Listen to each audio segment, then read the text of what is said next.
तो last video में हमने देखा कि हमने एक नैव बार बनाया और इसके मोबाइल व्यू में जाने पर एक मेन्यू आता है और उसके ऊपर क्लिक करने पर हमारा साइड बार टॉगल एनिमेशन हमने कंप्लीट किया था। अब इस चीज़ को हम आगे बढ़ाते हैं और सबसे पहले हम देखेंगे कि जब से हम अपने होम पेज पे गए तो जो हमारा होम पेज का कंटेंट था वो नज़र नहीं आ रहा है। और वो ऐसा इसलिए हो रहा है क्योंकि यहाँ पर हमारा नैव बार है और वो उसके नीचे है। तो जहाँ पर हमारा चिल्ड्रन यहाँ पर दिख रहा है ना, वहाँ पर हमें हाइट भी दे देना पड़ेगा। मार्जिन टॉप हमने 20 इसलिए दिया है क्योंकि हमारा नैव बार का हाइट 20 है। ठीक है, तो अभी हम इसको सेव करेंगे तो हमारा कंटेंट दिखना शुरू हो गया। ये देखिए हमारा होम पेज दिख रहा है। हम सर्च के पेज में जाएंगे तो हमारा सर्च पेज दिख रहा है। अब हमें क्या चाहिए कि जब हम मोबाइल व्यू में जाते हैं तो हमारा यूज़र आइकॉन यहाँ पर चाहिए। तो इसके लिए हम नैव बार में जाएंगे तो हम एक नया कंपोनेंट बनाएंगे जिसका नाम नैव बार राउट्स रहेगा और इसको हम अपने कंपोनेंट फोल्डर में रखेंगे। ठीक है, लेकिन यूआई के अंदर नहीं, अपने मेन कंपोनेंट के अंदर। और उसका कारण ये है कि इसका इस्तेमाल हम बार बार कर सकते हैं। ये कंपोनेंट रीयूजेबल होने वाला है। तो हम यहाँ पर बोलेंगे नैव बार राउट्स डॉट tsx और इस फंक्शन में अभी के लिए हम रिटर्न कर देते हैं सिर्फ। तो हम यहाँ बोल देंगे एक्सपोर्ट डिफॉल्ट नैव बार राउट्स। सेव किया तो हमारा नैव बार राउट्स यहाँ पर आ गया।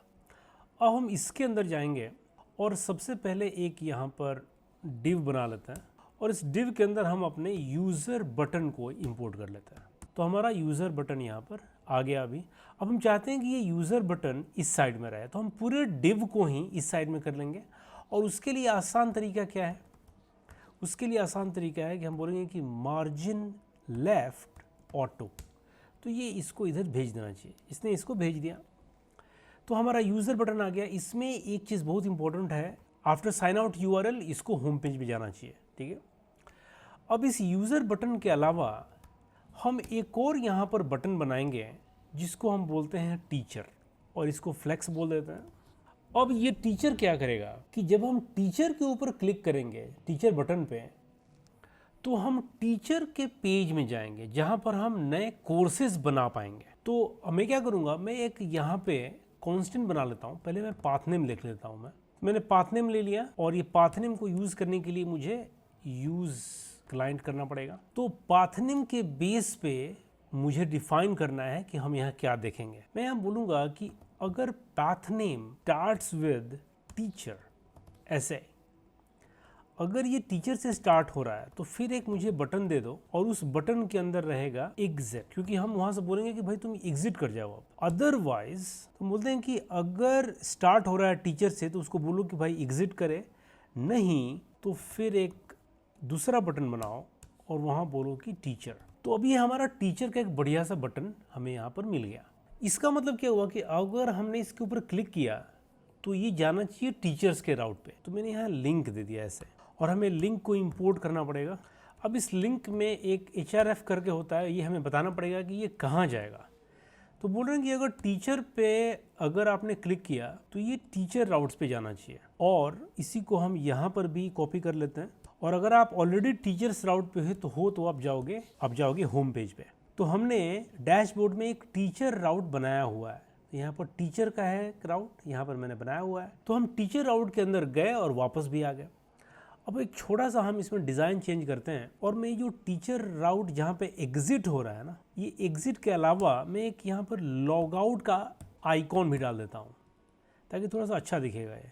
तो टीचर राउट पे गए और ये एग्जिट मिल गया, और इस आइकॉन को बोलता हूँ कि भाई थोड़ा सा पैडिंग मुझे या मार्जिन राइट में दे दो मुझे। तो मार्जिन राइट देता हूँ और ये थोड़ा सा इसका साइज़ भी छोटा कर देता हूँ मैं। तो साइज़ का बोल देता हूँ मैं 220। अब ये जो बटन है ना, इसका वेरिएंट में दे देता हूँ घोस्ट, और यही घोस्ट वेरिएंट इस वाले टीचर पर भी रहेगा। तो अब मैं टीचर के अंदर जा भी रहा हूँ और वहाँ से वापस भी आ रहा हूँ। तो ये मेरा यहाँ पे कंप्लीट हुआ।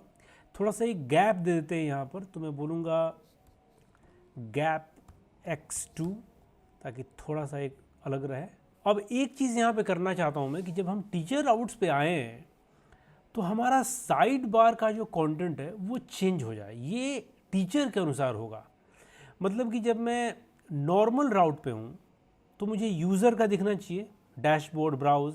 लेकिन अगर मैं टीचर मोड में आ गया, अगर मैं टीचर हूँ तो मुझे मेरा साइड बार में लिस्ट दिखना चाहिए या कोर्सेज दिखना चाहिए, एनालिटिक्स दिखना चाहिए। देखो कितनी आसानी से हम इसको कर पाएंगे। हम अपने साइड बार में जाएंगे जो पहले हमने बनाया था, और साइड बार में जो हमने साइड राउट्स बनाया था, ये जो टेम्प राउट्स बनाया है, ऐसे ही एक और राउट्स बना लेंगे और उसका नाम दे देते हैं टीचर्स राउट। और यहाँ पर राउट्स में बोलेंगे कि देखो भाई, अगर हमारे पाथ नेम में, ठीक है, अगर हमारे पाथ नेम में टीचर है, मतलब कि हम टीचर के राउट पे हैं, तो फिर आप टीचर वाला राउट हमें दो। और इसको एक वेरिएबल में ले लेता हूँ, पाथ नेम। अगर path name dot starts with, एक यहाँ पे ऐसे भी दे देते हैं ये चेक करने के लिए कि क्या पाथ नेम है, और बोलता हूँ कि अगर ये स्टार्ट्स विद टीचर तो हमारा टीचर राउट्स होगा, तो यहाँ पर टीचर दे देते हैं। नहीं तो जो हमारा डिफ़ॉल्ट राउट है टेम्प राउट्स, उसको दे देते हैं। हाँ, लेकिन अभी जो हमारा राउट्स है इसको हमें चेंज करना पड़ेगा, ठीक है। तो मैंने कॉपी किया था, अब हम देखते हैं कि क्या ये काम कर रहा है। तो अभी तो देखो ये ऑलरेडी काम कर रहा है। हम टीचर राउट्स पे हैं और हमें ऑलरेडी ये डिफरेंट साइड बार दिख गया। अब मैं यहाँ से एग्जिट करूँगा तो यहाँ पर देखना डैशबोर्ड और ब्राउज़र, मतलब कि जब हम टीचर राउट्स में जा रहे हैं तो हमारा ये चेंज हो जा रहा है।